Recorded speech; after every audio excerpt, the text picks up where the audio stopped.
রাত 1:47। ঘরের ভেতরে নিস্তব্ধতা এমনভাবে ছড়িয়ে আছে যেন সময় নিজেই থেমে গেছে। দেয়ালের ঘড়ির টিকটিক শব্দটা আজ অস্বাভাবিকভাবে স্পষ্ট। প্রতিটি সেকেন্ড যেন কোনো অজানা ঘটনার দিকে এগিয়ে যাচ্ছে, ধীরে কিন্তু নিশ্চিতভাবে। রিয়াদ বিছানায় শুয়ে আছে। তার বুকের ভেতরটা ভারী লাগছে, শ্বাস নিতে কষ্ট হচ্ছে। সে কয়েকবার উঠে বসার চেষ্টা করল, কিন্তু তার শরীর যেন তার কথা শুনছে না। হাত পা ধীরে ধীরে ঠান্ডা হয়ে যাচ্ছে। তার চোখ ছাদের দিকে স্থির হয়ে গেল। হঠাৎ তার ভেতরে এক অদ্ভুত অনুভূতি জেগে উঠল, আজই শেষ দিন। তার চোখের সামনে হঠাৎ করে তার পুরো জীবন ভেসে উঠতে শুরু করল। শৈশব, বাবার কাঁধে বসে মেলা দেখা, মায়ের কোলে মাথা রেখে ঘুমানো, স্কুলের বন্ধুদের সাথে হাসাহাসি। তার ঠোঁটে হালকা হাসি ফুটল, কিন্তু সেই হাসি দ্রুত মিলিয়ে গেল, কারণ পরের দৃশ্যগুলো ছিল ভিন্ন। অবহেলা, নামাজ ছেড়ে দেওয়া, মিথ্যা বলা, মানুষকে কষ্ট দেওয়া। তার বুক কেঁপে উঠল, তার চোখ দিয়ে পানি গড়িয়ে পড়ল।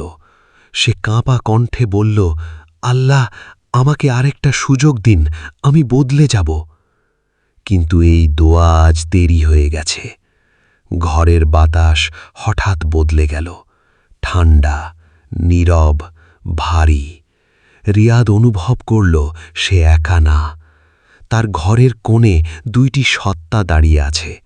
তাদের মুখ দেখা যায় না, কিন্তু তাদের উপস্থিতি হৃদয়ে ভয় ঢুকিয়ে দেয়।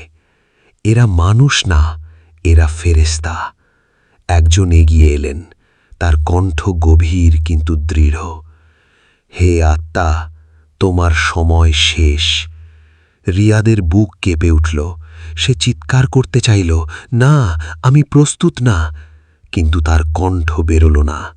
সে অনুভব করল তার ভেতর থেকে কিছু একটা আলাদা হতে শুরু করেছে। তার আত্মা ধীরে ধীরে, কষ্টে, যেন কাঁটার ভেতর আটকে থাকা কাপড় টেনে বের করা হচ্ছে। তার চোখ বড় হয়ে গেল, তার শরীর নিথর হয়ে পড়ল। সব কিছু থেমে গেল। রিয়াদ, রিয়াদ! তার মায়ের চিৎকারে ঘর ভরে গেল। মানুষ দৌড়ে এলো। কেউ নড়াচড়া করছে না। কেউ বলল, ইন্না লিল্লাহি, সে আর নেই। কিন্তু রিয়াদ সব কিছু দেখছে। সে দাঁড়িয়ে আছে নিজের দেহের পাশে।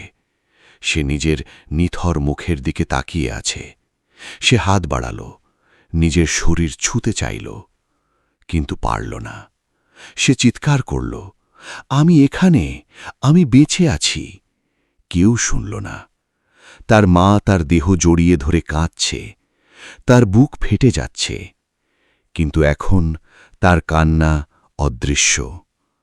সময় এগিয়ে চলল। কিছু ঘণ্টা পর তার দেহকে গোসল করানো হচ্ছে। ঠান্ডা পানি তার শরীরের উপর ঢালা হচ্ছে। সে সব কিছু দেখছে। তার শরীরকে ঘোরানো হচ্ছে, পরিষ্কার করা হচ্ছে। তারপর সাদা কাপড়ে মুড়িয়ে দেওয়া হল, কাফন। রিয়াদ তাকিয়ে রইল। এই ছিল তার সব। এই ছিল তার জীবনের শেষ পরিচয়, এক টুকরো সাদা কাপড়। তারপর তার দেহকে কাঁধে তুলে নেওয়া হল। জানাজার জন্য নিয়ে যাওয়া হচ্ছে। লোকজন ধীরে ধীরে হাঁটছে। কেউ কাঁদছে, কেউ দোয়া করছে, কেউ শুধু চুপচাপ। রিয়াদ তাদের সাথে হাঁটছে, কিন্তু কেউ তাকে দেখছে না।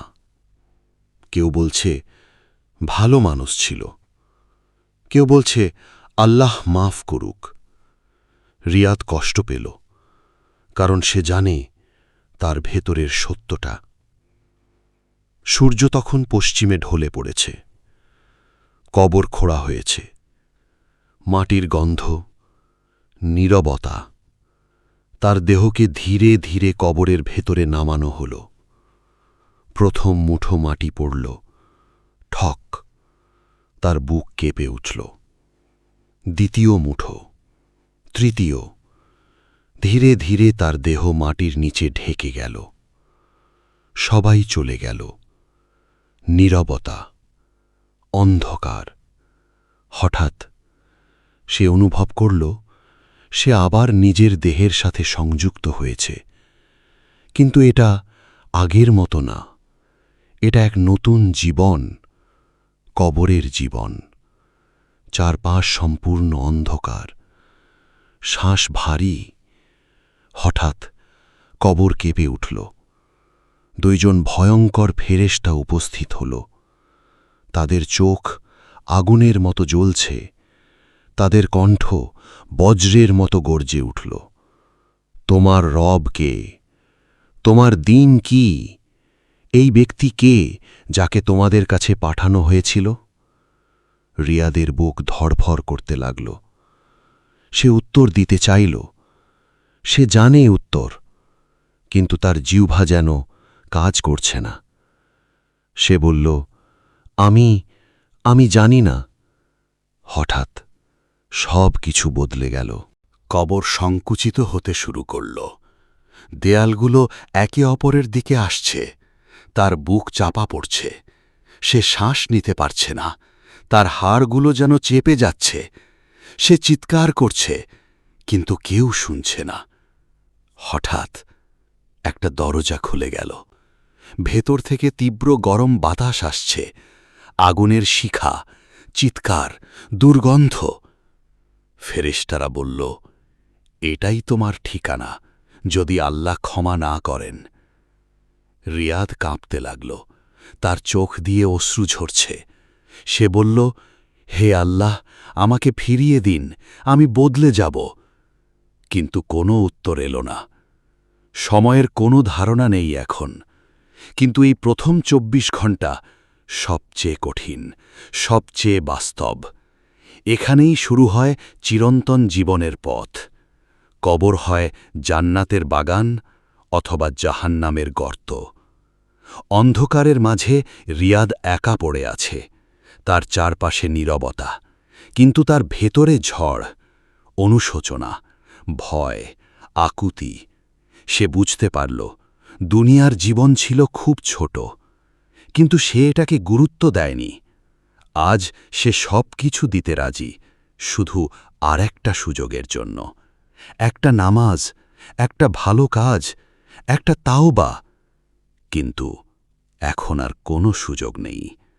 এখন শুধু অপেক্ষা, বিচারের দিনের অপেক্ষা। ভিডিওটি ভালো লাগলে চ্যানেলটি সাবস্ক্রাইব করে অবশ্যই পাশে থাকবেন। ধন্যবাদ সকলকে।